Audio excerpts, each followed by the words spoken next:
Hello, good afternoon. এখন বাজে দুপুর 2টো, আর আমার তো 12টা অনেক আগেই বেজে গেছে। যাই হোক, তোমরা যদি আওয়াজ পাও খুব জোরে, তো সেটা এই চিমনির জন্য হচ্ছে। আচ্ছা, এখন আমি এখানে রান্না করছি কারণ আজকে আমাদের একাদশী রয়েছে, তো নিরামিষ খাবো। সেটার জন্য আমি কি কি করছি সেটাই দেখাবো তোমাকে, দেখে নাও। এখানে হচ্ছে ডালিয়া। ডালিয়াটা আমি সব রকম ভেজিটেবলস দিয়ে করেছি। এখানে পটল দেখতে পাচ্ছি, তো একটাই আলু দিয়েছি, বেশি আলু না। গাজর আছে, বিনস আছে, লঙ্কা, আর এখন তো ঠান্ডার সময় তাই ফুলকপি আর মটরশুঁটি তো মাস্ট। এটা হয়ে গেছে অলমোস্ট, আর একটু শুকিয়ে গেলেই নামিয়ে নেব। এটার সাথে রয়েছে একটু আলু ভাজা, তার সাথে আরো কিছু ভাজবো, সেটা হচ্ছে এখানে পটল ভাজা রয়েছে, বেগুন ভাজা একটু আছে, আর সাথে ভাজবো পাঁপড়। যাই হোক, এখানে দেখো পটল ভাজাটা একটু আমি উল্টে দেবো। তোমরা তারা পটল ভালোবাসো জানিও, আমি তো পটল প্রেমী।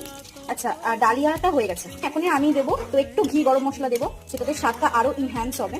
তোমরা কোথা থেকে দেখছো আর কি খাচ্ছ আজকে জানিও আমাকে।